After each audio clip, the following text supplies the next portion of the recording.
Number 6, discussion of sworn complaint filed against Gary Humble. I'm going to let Lauren tee this up, and then from there we're going to go to commentary. And we do have the information that's included, and if you will look at those supplemental information that you have in your packets that you received in the mail, I think it's important to review those and to also look at the complaint that was sent to us.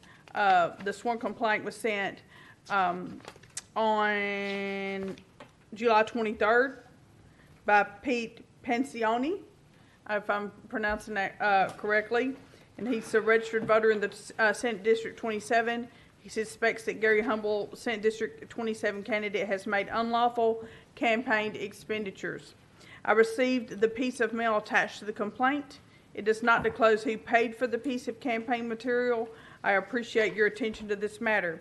We see two different pieces, or it could be the same piece front and back of the campaign material, and it does in fact, I do agree with him, it does not disclose who paid for the campaign expenditures. Then we have a little more information on that. So we're going to let Lauren give us that thoroughfare. Yes, so this complaint was actually received in our office on July the 26th of this year.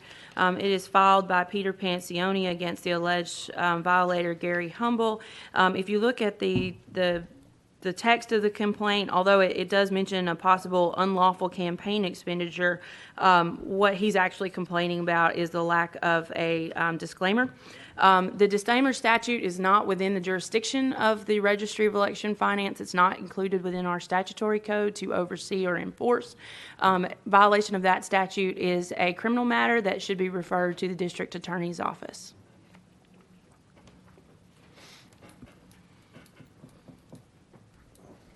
Any discussion on this matter? Mr. Lawless, well, come down to the front. it's a bigger issue, and since I live in the general vicinity of some of this, it rolls into the PAC and campaigns.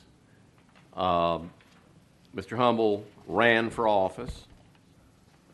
He's the executive director of the PAC.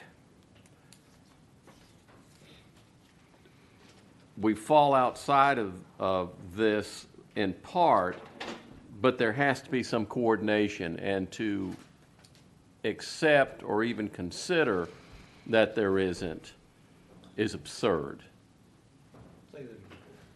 Okay. Humble runs PAC. Yeah. He ran for the state senate. The PAC had events, Humble had events. And it just so happened that they would coordinate, it would just so happen that they would be simultaneous, or individuals going to a PAC event paid for were actually subjected to listening to a candidate's campaign events. So while it may not be the sworn account or the sworn complaint that comes about, it expands into another area which is within the sum and substance of what the legislature, I think, and I've been told, was attempting to dig into, and that was the dark money, and try to clean it up. And again, it's with all due respect to my friends in Williamson County, and as Mr. Fincher has very, very succinctly set out in this meeting, Williamson County seems to be the hotbed of the cesspool. Everything's going on. So my question is, and I'm going to refer to the director. I want audits. I understand what you want, but I'm going to ask the director something, okay? Just, director, because we do not have a sworn complaint addressing the specific issue that he's talking about, does that give us any non-authority to go ahead and go forth with what Mr. Lawless is saying, or do we have authority to go ahead and pursue this audit? We have The registry board has the authority to pursue any audit it wishes to pursue based on any information it may have. Great. So as I understand. And any information we may have from outside. source. Yes, So that's right. The complaint, as I understand, member Lawless's analysis, the complaint as a jurisdictional matter, we cannot handle the substance of the actual complaint. We can't not take any action because we don't have the jurisdiction to take action on this specific complaint. Until we But- receive a referral from the DA, Okay. which we But- haven't. But based upon the facts that are presented We in can the expand it. I'm sorry. based on the facts that are presented in the complaint, you find, Member Lawless, that there is cause for concern as to whether there is coordination between the PAC and the candidate. Exactly. And therefore, you are requesting an audit of, Both. Now, I also want to say, and be very, very clear, we are not only charged with those statutorily enumerated areas, we are charged with protecting the transparency and integrity of the electoral process. And if it is something that is general knowledge in the community, we have the authority, the responsibility, and we've done this on other times. I mean, that's how I agree. some matters have come before us. I think it is extremely important, and this hopefully will all go away at some point in time as either by subterfuge, that's a hard word to say, or because people want to try to comply with the law. We've got to clean it up. We've got to clean up the system.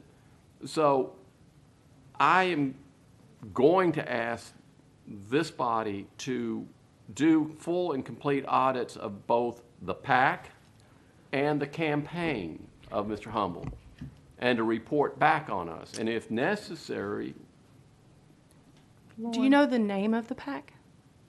I had it at some point in time. I'd have to dig it out. I mean, And the reason that I'm asking is because We have to. I was under the impression that this organization does not have a PAC. that and- they say they're not. And they don't have to. therefore, Yeah. therefore would be required, under the new legislation to file as a 501c4 that is engaged in certain activity. And that's what I'm trying to clarify. I don't. We give authority to investigate all activities surrounding coordination between either a group or an organized PAC and the campaign to see if there is coordination, and to authorize the issuance of such subpoenas necessary to get those bank records and other financial records, including credit card, what have you. This is exactly what we did with several others in the past, and it's pretty, it's the true stick we've got. But it's the one thing we use to clean up the system. You may think I'm going fishing a little too far afield, but how else do you clean it up? And Lauren's question is perfect. Why? Okay. So he's got a group and he's out there maneuvering around. I'm a PAC, but I don't have to disclose. I don't have to file. I don't have to be this. I don't have to be that. And yet then you go over into, some event that's supposed to be for this group, for better government or whatever. And all it is Mr. Humble's, I'm going to do this, and I'm going to give everybody this, and I'm going to have better roads. And What is our authority to audit? to assure compliance. Without auditing either a PAC or a candidate? That's getting into private individual that even though maybe a group of people, that's getting into a private individual. If it's private individuals undertaking a group action that falls within the parameters of needing to file, but they're just saying, we don't have to because we're sovereign citizens. That's right. I mean, that's exactly, no, they're saying sovereign citizens in terms of the, Capital S, capital C, it's a subgroup of It's a people that don't subgroup of- submit to the United States government. yeah, They don't they're pay they're taxes or anything. wingnuts. Yeah. They're out there. Use a technical term, yeah. And in this instance, they're the type, Who would you address it's the very simple, audit request to? Mr. Humble. I mean, I He's have the a, executive director of one. I have a hard time saying how you actually put this into, we don't know the name of the political action committee because it doesn't exist. Or the group does not exist in their minds, It's correct? an influence group. It's What- so it's like a group of influencers that should have formed a political action committee. Legally should have. Legally should have, because they're having events that fall under the guidelines of a political action committee. Is that correct? Spending money? I believe so. And they're So, spending money. Mr. Humble is the executive director of an organization called Tennessee Stands. Their legal name is Citizens for Limited Government and Constitutional Integrity Tennessee Stands, which is an IRS designated 501c4 policy Okay. and advocacy organization. They also have the Tennessee Stands Foundation Incorporated, which is an IRS designated 501c3 organization. Oh, how nice. So, to my knowledge, unless they have another name that I'm not aware of, they are not a registered PAC. But if this C4 is engaged in certain activity, then Sure. under the new legislation that went into effect It in would take July, care of that. it could be that they're required to file as a tax-exempt organization. Okay, so how do we, Or it could be that they do meet the definition of a political would be. campaign committee. it could be. But then we get an answer. Right. So how do we put this, instead of saying audit, do we say investigative response concerning it, or do we say audit? No, I think it's a full audit. Since we don't know, Do we have, can we do that for a Do we have 501c4 director? Madam Yes. Chair, may I ask a question? Would we have subpoena power to determine? To investigate. The registry's authorizing statute, which is Tennessee Code 210-207, authorizes the registry to hold hearings, conduct audits, subpoena witnesses, administer oaths, and compel production of books, correspondence, papers, and other records. It doesn't go beyond that language. There is no to whom limitation. Okay, It's so the Star Chamber. taking the information that you've said, Tom, will you rephrase everything into what you really want in your motion so that we can then see where we want to go from there? Yeah, well, I mean, it's. Because now it's been dissected out. I need it to be more clear, I think. You agree? I think we can start. Let me make that, sorry, Yeah, let go me ahead. address Yeah, it please, to the, please. to I'm the sorry, board, yeah. sorry. We've been It's- mouthing over here. Yeah, well, it's a procedural question because specifically, if I'm understanding the statements that have been made in the media and the things that have been raised, it sounds like there definitely could be money going on that should have been reported to us in some fashion. I'm not sure that going straight to the audit is maybe warranted is too strong a word, but I'm also not sure that procedurally It's what we should. it's maybe we ought to show cause this person first, get that way we get more information, presuming they respond. They may go the other direction and either ignore us or assert various privileges, in which case we as a civil body can draw an adverse inference from that.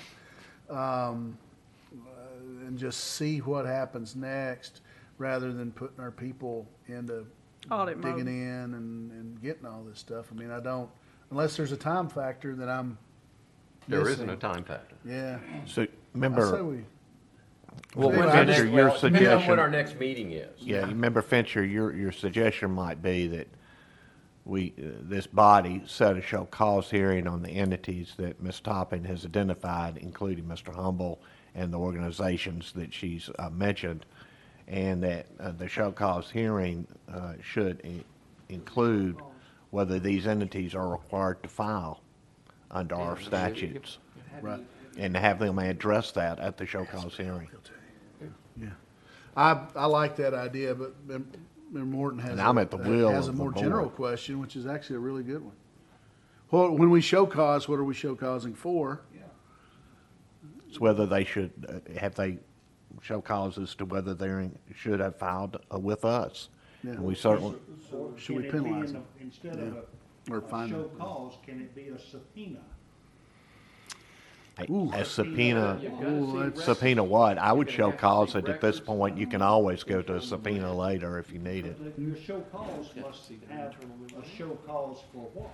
Show cause, Maybe it depends on the format. that would, Yeah. Whether, so the show cause would be as to whether the entity or entities fit the designation as a political campaign committee for reporting purposes. as well as under the new Yeah. statute, a 501c4 that would be required to report with us as Yeah. well. But you also have the potential where you have in-kind items being Understand. addressed between the groups, if it doesn't meet the pure definition of a PAC, then if it is supporting or assisting through either direct contributions or indirect contributions, you have in-kind contributions to a political candidate in a race that aren't being disclosed, which is a real problem. That's why the accounts, maybe start with the audit, and now I'm offering the suggestion, start with the audit of the candidate. Yeah, Yeah, because there's no question about the that makes authority. more sense to me.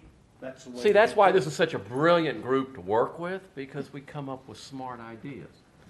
Except for when Hank comes up with them. Those are all accidents, let me tell you. But I do think that makes logistical By- sense, to just start auditing of the campaign instead And then of show just cause assuming. the other group. And then show cause the other group. Because it might be there, right? They may have Right. identified those Exactly. contributions. I mean, I don't have an axe to grind. I just want to make sure they're doing it right. And if So- they're not doing it right, I want to fix Could, it. could I add that I believe it might be difficult to find evidence of a in-kind contribution to the candidate. I mean, it's easy to determine was one reported, but what I'm struggling with is how would we find information that one actually occurred without either an allegation of such or without going directly to the organization that may have provided it for their information. We're not at that point yet, are Okay. we? No, I don't think. I don't think we are, but that's what I'm trying to think through is make sure that you're all aware that in order to get to that point, this might potentially be a long, drawn out process Sure. and steps to get there. Yeah, we don't want to reach a conclusion and then search for the premises later. Right, because it may very well be that we start with an audit of the candidate and there's no evidence of any in-kind contribution, therefore none was reported, and we really find that there's nowhere else to go. That's a You possibility. can show cause at that point. Yeah, well, at that point in time, if the candidate didn't do anything wrong, we're done, we're finished. But at least the public knows. Okay. And that's our charge again, and I don't lightly say I want to look at all his bank records and have a subpoena issued and what have you, because that presupposes we're doing the French system here where, and you were the Show me one why- talking, show show me me why you're innocent. You can't do it. It's, you can't argue a negative. So I'm going to suggest we start with audit and subpoena the records of the candidate. Okay, so we have that in the form of a motion And then, to audit and subpoena the records of candidate Gary Humble And do we have a second on that? I'll second it. We have a second from Fincher, surprisingly. So, Hey, we cooperate so if we get asked- across party lines up we I get think it asked, should be discussed. I think it should be so discussed. we're to discussion now. If we get asked, Why? why are we singling this candidate because it's out? in general information in the public. So, It's in the public domain, and we're supposed to Gotcha, gotcha. double check and go into So that. we received reports and general information, the facts of which may suggest, Improper, and we're starting with an audit to make sure it's, to make sure, because the candidate very well could have reported everything. can I just add a little discussion? sure. I understand what you're doing and why you're doing it, but myself, I have no access to the general information that's circulating around. What I do have in front of me is what was sent in by Mr. Pete and the pieces of mailing that were there. But as far as the general action of the other things, and I don't feel like I can personally vote on something I've never heard of until this meeting. So I will be abstaining from the vote because I have no knowledge. I wasn't gonna even proceed with the complaint. I was just gonna move to pass the complaint. Okay. Because we don't have, I just don't have the I knowledge. don't think necessarily until sense. Kim does something down in Williamson I County. don't have we it. don't have the authority to do anything. Yeah, But that I don't care. doesn't mean that the district attorney We vote on other won't. things. Right. So, as far as we're I know with concerned, this, I this feel matter like is still pending. We're not. right, it's just kick that one down the line. So could I direct your attention in the memorandum that I prepared for you? There were some media reports concerning the actual mailer that went out without the disclaimer.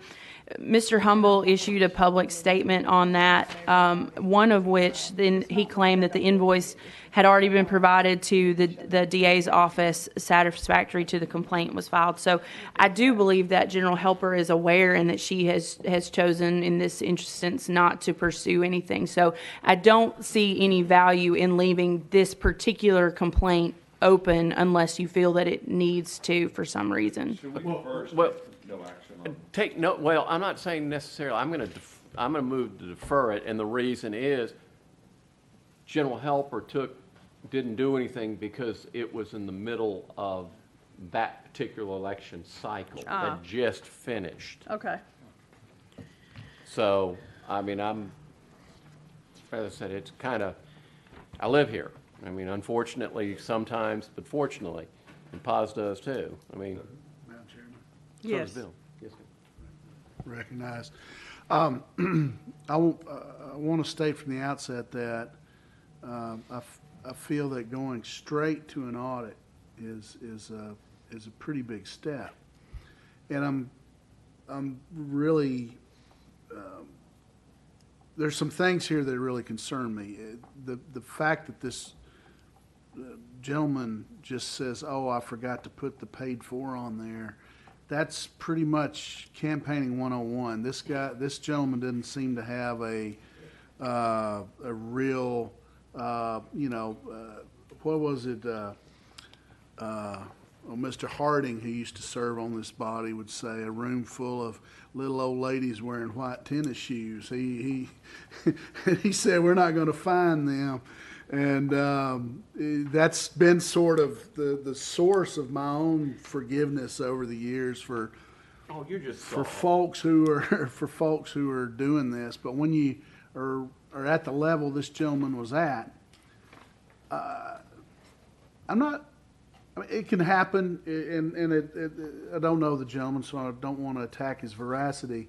But I also have to say that it's hard for me to think that somebody didn't know to put the paid for on there. That's anybody that's watched political campaigns. Some people It was- forget to put the union bee on there. Well, yeah, it's most of this guy's party here. So yeah.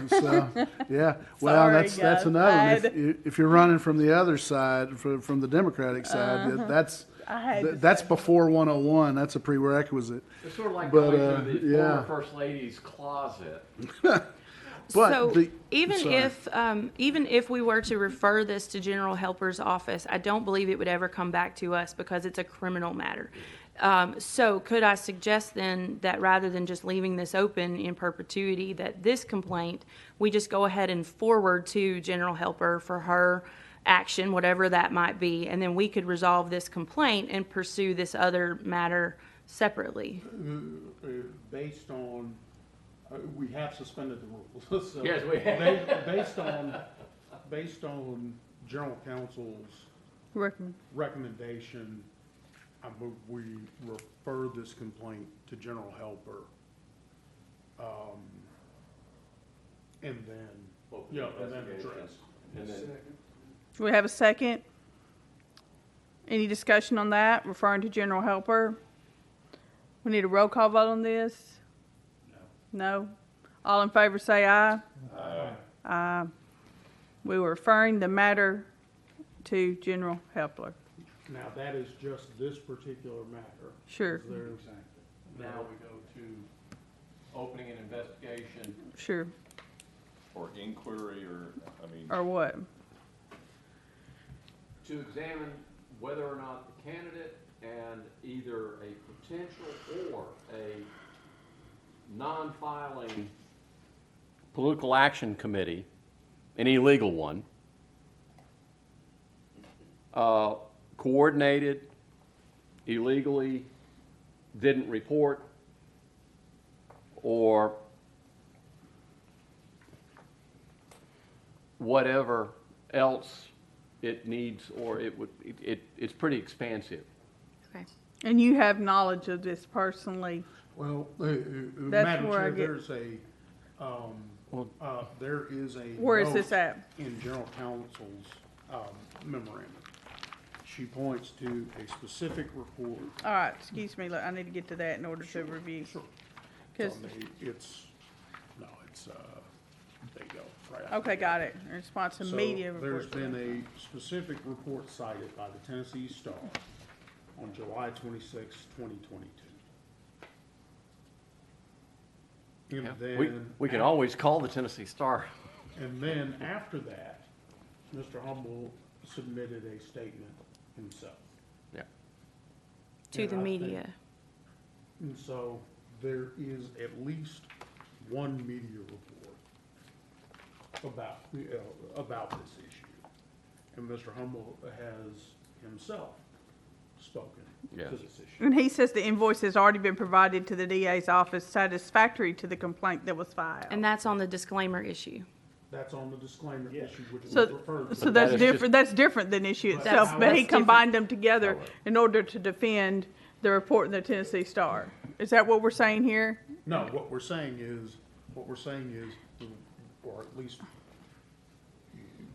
trying to connect the dots. Yeah. That there is information in the public record.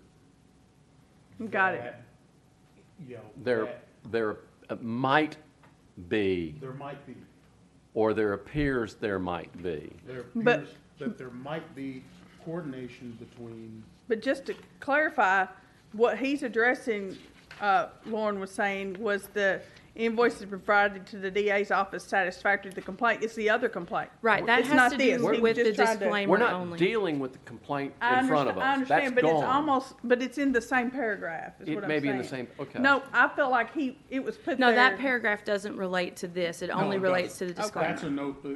that's a note that We our made. counsel So pointed out to us. if I could be helpful in this discussion, the complaint doesn't address this at all.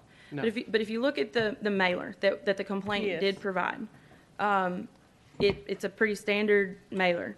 There is a reference at the bottom of the back page to a Freedom Matters podcast. Okay. That podcast is Yeah, I saw that. run, I believe, and certainly hosted on Tennessee Stand's website. What I do not know is whether that podcast is something that is promoting Tennessee Stands or whether it promotes Mr. Humble or both. I I don't did know the listen to it answer. I haven't once, listened yeah. to it. This is right underneath, now endorsed by Dave Ramsey. Right. As I said, it depends on what's in that closet. I mean, the podcast advertisement does say, interested in hearing more of what Gary has to say. And That kind of, yeah. that does suggest the Scandalous. potential of some sort of. Scandalous. And I'd also say this is not the first or the second or the third dark money coordination. Yeah. Who's sending these mailers? What's the PO box? Who is this person issue that we've had? Right. And I share the public's concern that there's dark money afoot, And then and if there's. This URL, or, well, the Scan. scan thing takes you directly to Tennessee Stan's website. You know, it's terrible. Which on the of me. record, I he have no said clue his how you do campaign that paid stuff for either, it. so. He said his campaign paid for the mailer, but there's no indication about the podcast. There's no Right, reference to the that. mailer with the advertisement. So if, Oh, you're gonna do it? let's. I don't know how to do that stuff. So I wanna go straight to the audit, personally. Well, I think you've stated. I Enough think to get you've us stated there. the grounds Yeah. for the audit. I don't think that we can dictate the parameters of the audit. I think we leave that to the professionals. And let Agree. the facts fall as they may. I agree with that. Okay. Because the audit will, Member Haynes, look and see if there's been compliance with the Yeah, well, statute. oh, Hank's already done it. He's over here showing off how technically savvy he is. And he's Yeah. and leaving cookies all through it. Yeah, well, that's right. I didn't. Well, you Yeah. gotta go to, he doesn't Tom, use I'll borrow DuckDuckGo. your phone and do it too. No, I, Telling what I get, yeah. First two Democrats ever look at this stuff. So I'm with Tom. So we have a motion and a second for an audit. Yes. and Yeah, we with got the- And just briefly for discussion, an audit like a subpoena, you know, carries with it no presumption. No presumption, of no. wrongdoing. Correct. no. And in fact, Yes. with Okay. the audit, would, You have to give subpoena power. you have to have the subpoena power, so any and all necessary process to get it. Especially from, well, Just the candidate, though. just the right? candidate. We're just talking about the Right. candidate, including, To see any. any financial institutions, credit cards, the whole, follow the Jamie. money and you'll find what's Yeah, happening. any information related to the campaign finance Correct, statement. and any coordination To see if thereunder. there's any, potentially unlawful Yeah. coordination with any other Fishing. entity. All right, so we have a motion. We have a second. Any more discussion on this motion? I have a question. Yes. Since Freedom Matters was listed in the advertisement, shouldn't we audit both? That would Well, give Freedom us. Matters is simply the title of the podcast, and but the QR code, which is the square here, leads you to Tennessee Stands. Oh, it does? So, Okay. we don't know that Freedom Matters is an organization, but we do have enough to know that Tennessee Stands is some type of organization. I think one is formed as, Tennessee Stands is a 501c4, the Tennessee Stands Foundation is a 501c3. And so, the next question, I think the question on those organizations is whether either or both meet the elements of a political campaign committee. So that is required. Okay, I'm talking this out because I want to understand it. Okay, all right. And I just want to be clear, just to be helpful to you, I'm not sure that getting only the records of the candidate would answer those questions specifically. It might, but it might not. That's the reason. So I we could wanted take to- that next step at a later time. I think we take, Right. I think. we show- Incremental is what you're I think saying. discretion is Correct. better. Right. Better part of valor. I think Perfect. If you get any pushback, I don't think we just, subpoena corporate entities without any, without any factual basis whatsoever. So we will stick to the records of the candidate. Perfect. Yeah, because it might be, All right, so any more discussion on this? Do we know what to do? We need to take a vote? We're gonna do a Need to roll take call a vote, yes, sir. We've gotta do a roll call vote. Roll call. Call for, Fisher. Aye. Haynes. Aye. Lawless. Aye. Morton. Aye. Golden. Aye. Dennis. aye. I would be remiss, since I started all of this You today. can change your mind now. No, that there is no presumption that he did anything wrong. Or his campaign did anything wrong. You said it, and I agree, and I just wanted to throw it out there even more strongly, because I'm the one that's pushing this, probably, because there's some smoke out there, usually means there's something else underneath it that's causing it to rise, and I just glad you guys get to dig into it. All right. Next up, thank you so much, Mr. Lawless, for your long, thorough analysis.